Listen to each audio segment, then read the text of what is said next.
क्या आप भी अपने पाचन को लेकर के परेशान हैं?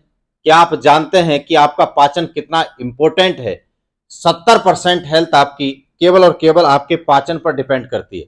ठीक से खाना पचेगा तो धातुओं का निर्माण ठीक होगा, धातुओं का निर्माण ठीक होगा तो शरीर में एनर्जी का लेवल बढ़ेगा और आपके कार्यों में एनर्जी झलकेगी, आपके चेहरे पर भी चमक झलकेगी, आपके कार्यों में भी एनर्जी आएगी। लेकिन अगर आपका पाचन स्लो हो गया तो जो खाना आपने खाया है वो खाना पचेगा नहीं, वो सड़ेगा और सड़ करके फिर बीमारियां बनेंगी और तरह तरह की समस्याएं आपके साथ में आपके जीवन से जुड़ेंगी। अगर आप भी हैं परेशान और आप सोच रहे हैं कोई समाधान, तो आज पाचन को सुधारने के लिए मैं यौगिक समाधान लेकर के आया हूं।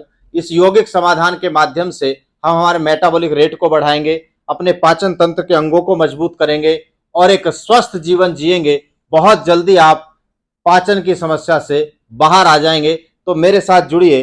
पहला अभ्यास होगा, इस तरह से वज्रासन में बैठ करके यूं घुटनों पर बैठकर कुछ गहरी सांस लेनी है।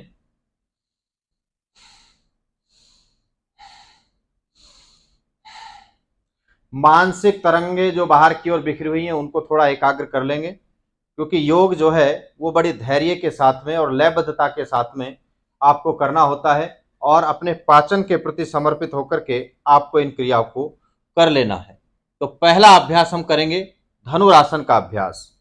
ऐसे लेट जाएंगे पेट के बल, एक एक एंकल को पकड़ लिया, थोड़ा सा घुटनों को कंधों के सीध में रखते हुए धीरे धीरे श्वास भरकर पैरों को पीछे खींचना है, फिर श्वास छोड़ देना है और पेट पर इसका इफेक्ट देखते रहना है। अगर आप इस तरह से एंकल नहीं पकड़ पाते हो तो देखिए, मैंने एक योगा मैट को चुना है। पीछे इस तरह से आप कोई तकिया ले सकते हैं। मैं योगा मैट अपने लेग्स के नीचे लगाऊंगा और आप कोई तकिया यूज कर सकते हैं या फिर योगा मैट ले सकते हैं। यहां से इस तरह से लेट गए तो घुटने नेचुरली आपके उठ गए हैं। अब आपके पैर नजदीक आ जाएंगे और इस तरह से आपने हाथों से एंकल्स को पकड़ लेना है। ये सालंब धनुरासन है। इसमें आपके पाचन को तीव्र करने के लिए और ज्यादा आपको मदद मिलेगी। अब धीरे धीरे आप पैरों को पीछे की ओर खींच देंगे तो जो डायफ्राम का एरिया है, आंतों का एरिया है, वो इससे मजबूती पाएगा। 1 से 2 मिनट इसको आराम से रोकिए। जब शरीर में कंपन होनी शुरू हो जाए तब आप धीरे से वापस चले आएंगे। तो ये तो है हमारा पहला अभ्यास। अब दूसरा अभ्यास इसी में करना है। यहाँ आप तकिया निकाल सकते हैं, लगाना चाहो तो लगा के भी हो सकता है, मैं निकाल रहा हूं। दूसरा अभ्यास इसी में, घुटनों में हल्का सा गैप लेकर के और शशांक आसन। यहां से चिन को टिका सकते हैं, चिन नहीं टिकती है तो माथा टिका के यूं आप 1 से 2 मिनट हल्की और गहरी श्वास के साथ रुकेंगे। और ध्यान रहेगा आपका नाभि चक्र, नाभि चक्र जब आपका कमजोर होता है योग की भाषा में, तब आपका पाचन धीमा हो जाता है। नाभि चक्र पूरे शरीर में केवल खाना ही नहीं, ऊर्जा को भी भेजने का कार्य करता है। यानी कि पूरे ट्रांसपोर्ट का कार्य ये नाभि चक्र का है, आपके पेट का है। तो यहां से पूरे शरीर के लिए केवल खाना और धातुएं ही नहीं फैलाई जाती हैं, ऊर्जा भी फैलाई जाती है, जो आपके जीवन में फिर आपके कार्यों में आपको काम आती है। तो ये 2 अभ्यास हुए। अब तीसरा अभ्यास, ऐसे लेट करके, इसको हम बोलते हैं जठर परिवर्तन आसन। आपकी जठराग्नि जो धीमी हो गई है उसको ये तीव्र करेगा। जठराग्नि तीव्र हो जाएगी तो आपका पाचन अच्छा हो जाएगा। ऐसे पैरों को उठाया, धीरे से श्वास भरकर नीचे ले गए और श्वास छोड़कर थोड़ी देर वहां पर होल्ड किया। गर्दन राइट साइड की ओर आ गई है। यहां हम 1 मिनट हल्की हल्की श्वास लेंगे। वीडियो लंबा ना हो जाए इसलिए मैं आपको संक्षेप में बता रहा हूं। आपको यहाँ 1 मिनट रुकना है।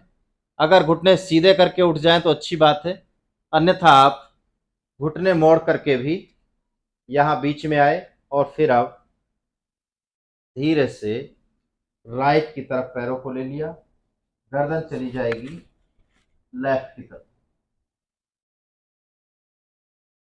अगर आपके पैर हाथों की सीध तक आ जाते हैं तो अच्छी बात है, नहीं आ पा रहे हैं तो आप बेल्ट की मदद ले सकते हैं, दुपट्टे की मदद ले सकते हैं, तो वहां से पकड़ कर खींच ले। ये पेट पूरा अंदर की ओर देखिए, यहाँ से ट्विस्ट होना चाहिए। पेट कड़क हो जाता है या कि आंतें आपकी कड़क हो जाती है, आंतों में मल चिपक जाता है, तो ये ही पाचन को बिगाड़ने का काम करता है। फिर इस तरह से श्वास भर करके वापस आ जाएंगे। ये बेहतरीन 3 अभ्यास हैं आपके पाचन की हेल्थ को सुधारने के लिए।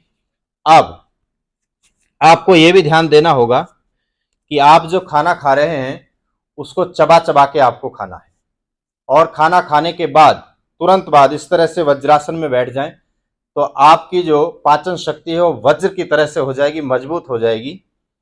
उसको आप देखेंगे कि बड़ी तीव्रता से भोजन पचाने में लगी हुई है, और आपका पेट हल्का हो गया है, शरीर हल्का हो गया है, आपका मन भी इससे हल्का होगा।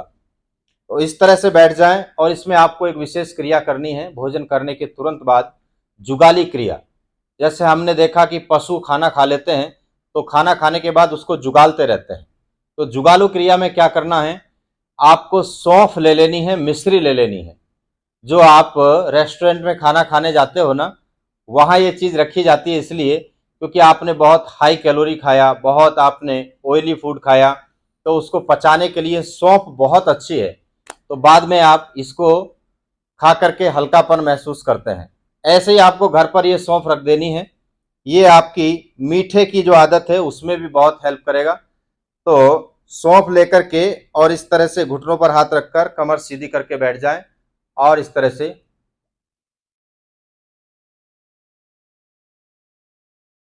जैसे जुगाली क्रिया पशु करते हैं इस तरह से आप आनंद लेते हुए सौंफ और मिश्री को चबाते जाइए, चबाते जाइए। उसका जो सलाइवा बनेगा, उसका जो रस बनेगा, वो आपके पाचन को और ज्यादा तीव्र करेगा। तो इसको कर लेने के बाद ये ध्यान रखना है कि आपको प्राणायाम का भी थोड़ा सा प्रयोग करना होगा। जो आसन मैंने बताए उन आसनों को करने के बाद आप क्या करें, अपनी सूर्य नाड़ी को एक्टिव करें। सूर्य नाड़ी से मतलब राइट नोस्ट्रिल, इस तरह से बैठ जाएं और राइट से श्वास को भरेंगे,